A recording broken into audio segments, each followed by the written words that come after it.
high school football news, visit Shore Sport. Tyler Thompson is standing by. Radio WOBM AM 1160 and 1310 and WOBMAM.com. And welcome back for the final stretch here on the Thursday Night High School Football Show on the Shore Sports Network and broadcasting live from the Water Street Grill in downtown Toms River. Matt Harmon and Kevin Williams, Ed Sarluca with the night off, and looking forward to chatting with this guy. He has been, it seems like, a high school football player for about a decade. Tyler Thompson burst onto the scene as a freshman at Ocean Township High School. 1,000-yard season as a freshman, 1,000-yard season as a sophomore, well on his way to another 1,000-yard season as a junior, and then in week 7, a broken leg. Maybe questions about, well, would he be the same Tyler Thompson his senior year? Well, pretty good. 900 yards rushing, 12 touchdowns. His Spartans are 5-1. So, Mr. Thompson, all things are pointing in a positive direction, correct? Yes, sir. Yeah. So let me ask you this. When you suffered that injury last year, how devastating was it for you, and how tough was it, or how long did it take for you to almost forget that and focus on rehab? It was very tough. Just knowing, I was broken leg, everybody's going to forget about me. But nobody did, so it got me through rehab a lot. So just going off of my teammates and my coaches were very helpful. Tyler, now about a year removed from that injury, and sometimes those injuries take a long time to heal. Do you feel like you're at 100% right now as it stands? Oh, yeah, I feel like I've been at 100% since the beginning of the season, since the very jump. Well, that certainly is good to hear, and you've got to be clearly thrilled with the play of your team. 5-1, and boy, a big one tomorrow night. You visit Red Bank Catholic, obviously an important football game for you. How do you feel heading into that one tomorrow night with the Caseys? Pretty confident. I know it's going to be a great game regardless, and we're looking to get some revenge tomorrow. Tyler, when you think about it, obviously, every game really important. I want to take you back to your guys' third week of the season in which you lost to Red Bank by a score of 16-6, and there were probably some questions. You guys had the wins over Neptune and Wall earlier on in the year, and then you get a Red Bank team which has obviously proven to be a very good football team. Was that a little bit of a wake-up call for you guys at that point of the year? Oh, yeah, because Neptune was a pretty good team too. Wall was pretty good. When we were at RBR, they have a lot of athletes and they're very well coached. So it was very shocking, but they definitely woke us up. Well, it's been pretty good since then. The three good wins over Manasquan, Middletown North, and Long Branch. An impressive win over Long Branch last week, 40-14. And, of course, now we mentioned the big game with Red Bank Catholic coming up. And things looking very well for you guys in terms of the state playoffs. In Central Jersey Group 3 right now, you're the number 4 team, trailing Rumson, Hopewell Valley, and Red Bank. You're in the 4th spot. Matawan is in the 5th spot. Wall is in the 8th spot. You might see a team in that bracket again that you've already played this year, right? Yep. When you think about it, Tyler, for you guys, obviously at this stage of the year, you got Red Bank Catholic tomorrow, then Colts Neck. How much attention do you guys start to put into the state playoff bracket right now in terms of who you could play and what kind of opportunities you'll have to maybe win a state championship? A lot of attention because we've been working so hard during the off season, and now we finally realize we have a bunch of weapons. Not even just me, not even just Kenny, but we have numerous players. Juan Dean, Grayson Studolf, Joel Alderelli, a lot of players that we can move around with and get the ball to. So I'm not really worried about who we have to play because that's who we were worried about against RBR when we went out and lost. So I'm just worried about executing when we do get on the field. Why don't you give a little shout-out to your offensive linemen, the guys who open the holes for you to run through? Oh, yeah, I want to give a shout-out to Brian Olson, Anthony Tedesco, Chris Vivian, Andrew Worthington, Anthony Mazza. These boys, I can't wait to see them come out and play tomorrow. I know they're going to do great. Sounds good. And we would be remiss if we did not ask you about college. Off your first 2 years in high school, everyone was talking about you as a big-time Division I recruit. Obviously, the injury last year, a bit of a setback. But tell me where you're at in terms of colleges, those that have contacted you and the ones that you might be interested here at this point of the season. Well, I'm still gonna focus on school. Is a really big part of knowing where I'm gonna be going at the end of the year. But Syracuse is who I'm really leaning forward. Leaning toward. Syracuse and who else? Just Syracuse. Okay. Syracuse. Yep, that's about it. Going to trade the red for the orange. Yeah. What'd you say? Going to trade the red for the orange. Yep. I'm liking that orange too. Never forget the red there. All right. Well, that sounds good. Most of all, we hope that you stay healthy for the rest of this year because the numbers obviously follow. Unfortunately, the injury last year, you would have been in a unique position to have 4 1,000-yard seasons, which is quite a rarity. But you have been one of the Shore Conference's top players. I said it seems like you've been there a decade. You were so young as a freshman. Here you are as an old senior. But we wish you nothing but the best. Stay healthy, and good luck with the rest of the season with the Big Red of Ocean. Thank you. Wish you the best of luck, too. All right, Tyler Thompson. Good football player. Oh, and I'll tell you what, I am so happy that young man bounced back. I mean, Matt, realized that a broken leg may be different than a torn ACL or something like that. But, you get hurt late in your junior year. Junior year is the big year in terms of colleges, and here's a kid who's been on everyone's radar since he was 15 years old. Which I think helped him when you think about, okay, you get hurt your junior year, but he had been playing his freshman year, been playing his sophomore year, so many people already knew about him, and he did get a good chunk of last year in before he did get hurt. And his body of work has just been outstanding, and I said he's got 900 yards already this year, and Don Klein at Ocean's having a real good season, so nice to see that, and he looks like he's going to be another one of those Division I players that Shore has produced over the last few years. I think that is a very interesting football game tomorrow night. How RBC in the middle of it, as we talked about earlier, this real difficult 3-game stretch, RBR, Manalapan, now Ocean. Ocean comes off a bye, so they've had 2 weeks to kind of rest, 2 weeks to prepare. I'm trying to think, it might be several years back now, but I can remember Ocean pulling an upset over RBC within recent memory where it kind of shocked everybody.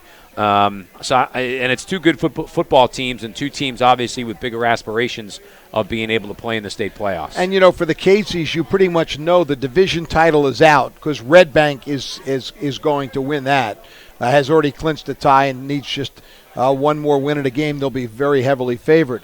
So, a little of that motivation is gone, but I think RBC showed last week in their bounce back against Manalapan. They're a very good football team. Eddie Hahn had you're tomorrow night, Matt, 2 of the top 5 players in the Shore Conference will be on display in Eddie Hahn and Tyler Thompson.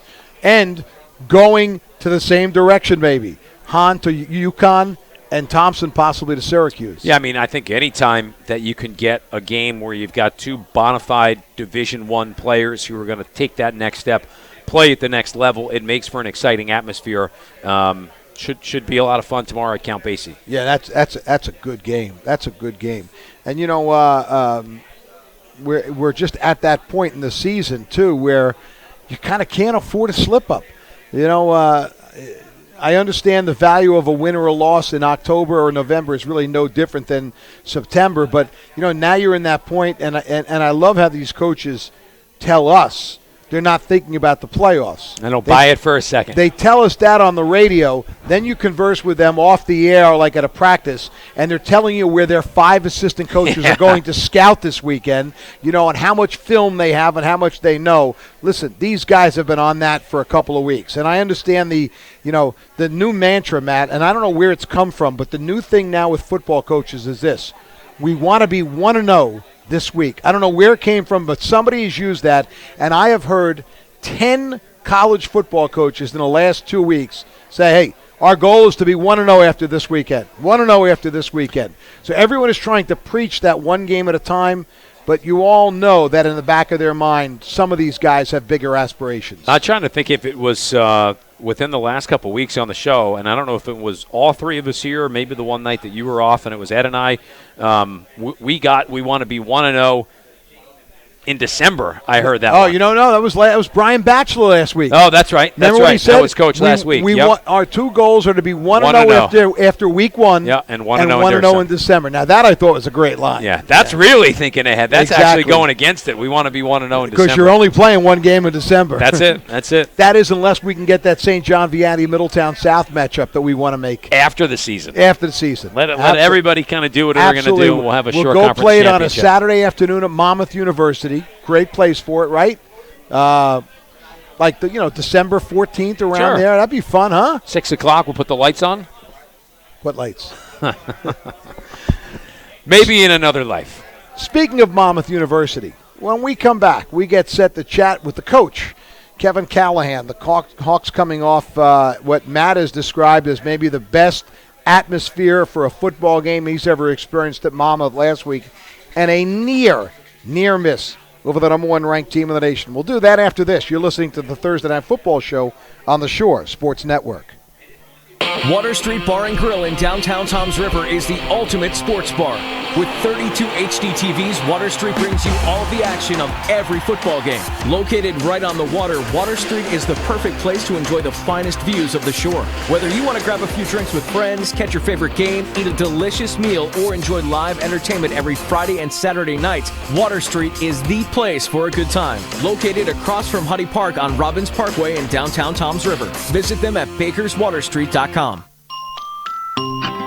At Jersey Mike's, we know busy lives and dinner don't always mix. But by making a sub above, we help make time for dinner time. With cold subs on warm nights and hot subs grilled for cool evenings.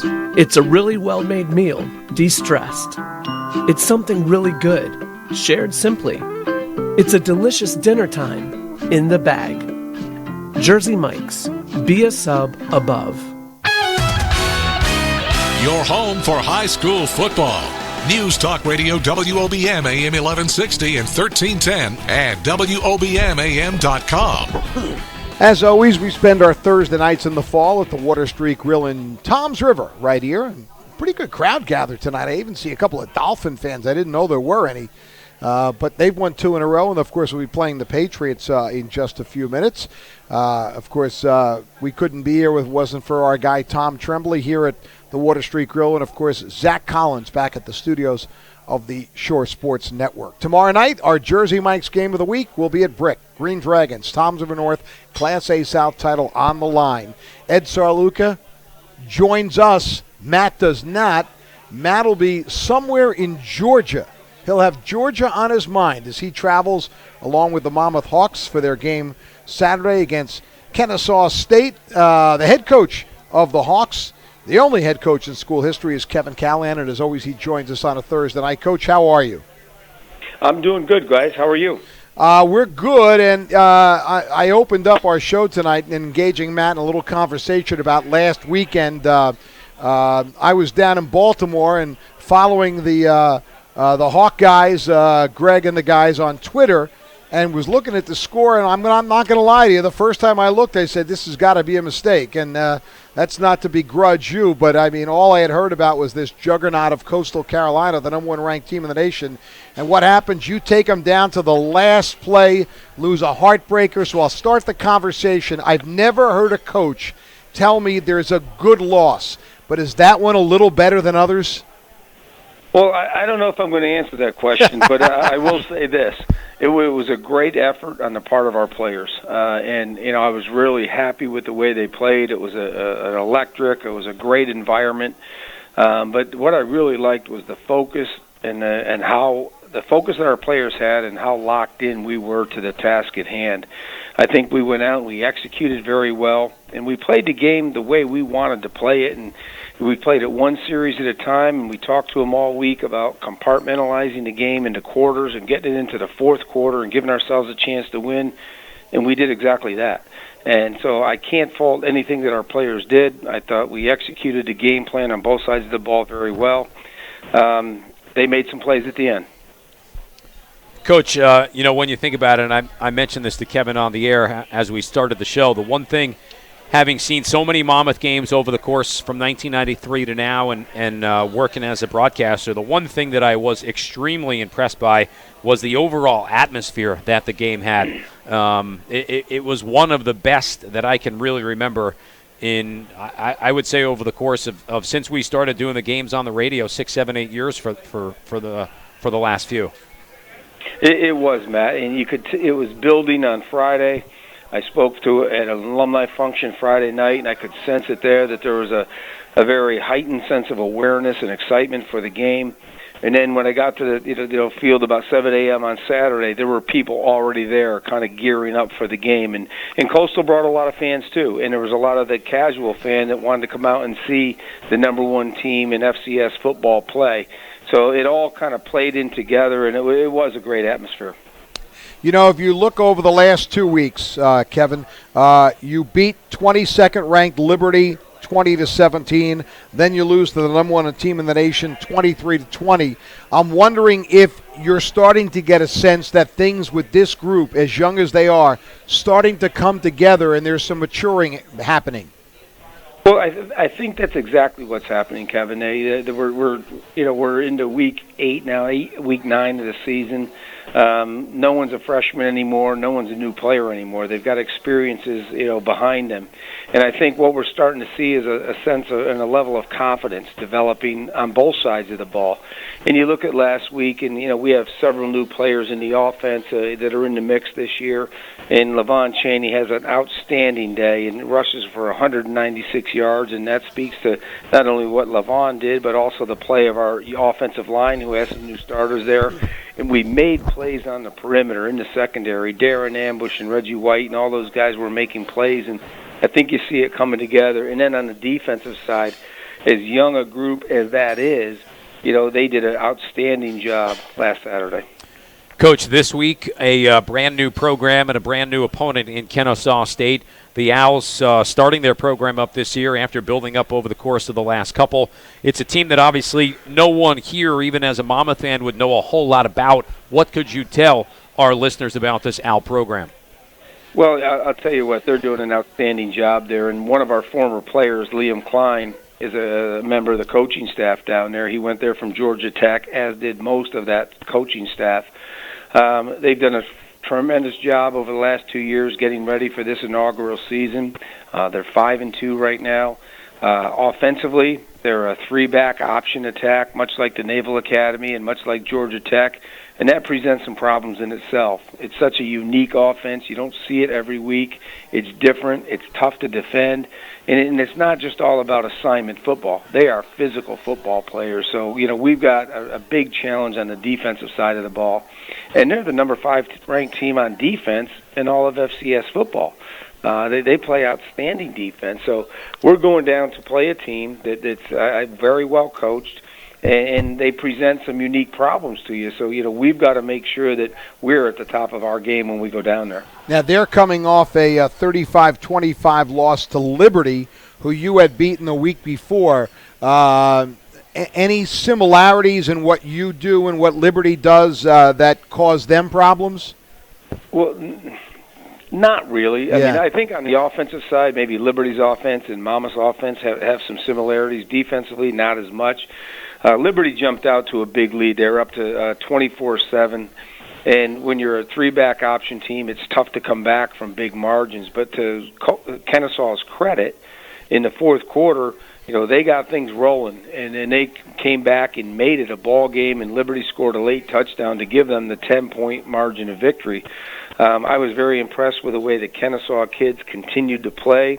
They were down big early, but they didn't lose their fight. They continued to go after them, and it's one of those teams that you look at and you say, this is a quality football team. It's a very high-quality football team. Coach, the one thing that I would say early on, anytime you join a new league like Monmouth did in their second year in the Big South, and then a new team hops in, the one thing that I would say that from a coaching perspective and a football program perspective, they're going to be a good team that the league has added in the Big South. There's no question about it. And everything about Kennesaw, and they're a large state school, the largest state school in the state of Georgia, bigger than the University of Georgia, bigger than Georgia State, 26,000 students. And they're doing things the right way. They've got a tremendous stadium that they're playing in. And it's going to be a great atmosphere, a Halloween atmosphere down there. And as I said, we've got to be on our game. One of the interesting things about these option teams is that people don't realize. They said, well, you got to play assignment football, you got to defend the option, but they limit your offensive possessions. It's very likely that we may only have 8 offensive possessions in this game. So offensively, we have to make the most of every one of them. And, you mentioned Halloween. I noticed in Greg Viscomi's award-winning football notes this week, Monmouth is lifetime 2-0 playing on Halloween, so you got a little history on your side. Well, you know what? I didn't notice that fact, but I haven't read the notes yet. But I'm sure, Greg is on top of it, so that's a good sign. Coach, I would say the one question that just to follow up, do you ever read the notes that Greg puts out? Matt, I always read them thoroughly. As a matter of fact, I go through and make some grammatical corrections every now and then. Well, I do know that I've seen in the office there is one thing that you enjoy doing, and that's getting on your SID every once in a while. I'm strongly suggesting a reality show called Viscomi in the Press Box. I'd give anything to see that on one of those weird TV channels because he is a trip. He also does a phenomenal job of promoting Monmouth University football, and he's got feel pretty good about what he's been promoting the last couple of weeks. Kevin, we thank you so much. Wish you a lot of luck in Georgia this weekend against Kennesaw State. 1 o'clock kickoff. You can hear it right here on the Shore Sports Network. We'll chat with you next week. Thanks, guys. And, hey, I just wanted to add in real quick. I know you got to go, but we had a great visit from Neil Sterling to the Jacksonville Jaguars today. Came home and gave a little talk to the Monmouth team on his bye week. That had to be nice, and I'm sure the players, especially the guys who played with him last year, really appreciated that. They did. It was great. That's awesome. All right, thanks, Kevin. Thanks, guys. All right, Monmouth coach Kevin Callahan. I saw that on Twitter. This afternoon when they tweeted that out. Good timing for him to come back. Was on the active roster last week and comes home now on the bye week. They got that weird schedule at Jacksonville. They were in London over the course of the weekend. Now they get the bye. Yeah. Good to see that he's doing some good stuff down there now. That's great. Former Manasquan High School star who had a record-breaking career at Monmouth University. All right, so you head down to Georgia tomorrow. I had no idea the school was that big. Yeah, it's a big school. And you know what? If you follow what they do, and I would echo what Coach said, they're really trying to do it the right way. They don't have a huge stadium. I think it seats about 9,000, probably some standing room on top of that, but they've been selling out games. They've had people out there. They do a good job social media-wise. They really get the word out. It seems like people are pretty excited about what they're doing down there, and it is really a great area for football. Yeah, I was going to say, there's no question about how big football is down there, and if you make the commitment and put the resources behind it, you can be very successful. Special thank you to our guests tonight. Really enjoyed having on Dave Ozowitz and Luke Butera from Toms River North. Asbury Park first-year head coach Tim Foscue. Ocean running back Tyler Thompson. Of course, the Shore Sports Network's Bob Batters, and we get to finish up with our guy, Coach Callahan. Ed Sarluca rejoins us tomorrow night in the booth. It'll be Ed, myself, and Chris Barnes. The former Jackson and Wall coach who's been with us a few times this fall, filling in when you travel out of state. Or when you miss a game from time to time. It does happen every once in a while. The one thing, and I think I did this at some point during the course of the broadcast yesterday, and I'd like to see you do it tomorrow night as well, calling the game. Make sure that you refer to Chris as the coach, and Ed is just the sideline guy. Okay, I will do that. He's not the coach when Chris is around. Wow. I mean, he's not here, so we can kind of give it to him a little bit. We are big on talking behind his back. There's no question Absolutely. about it. Our special thanks, of course, to Zach Collins back at the studios of the Shore Sports Network, and Tom Tremblay here for making everything work well. Tomorrow night, we're at Brick. Hope you'll tune in. Have a great football weekend, everyone. You've been listening to the Thursday Night Football Show on the Shore Sports Network.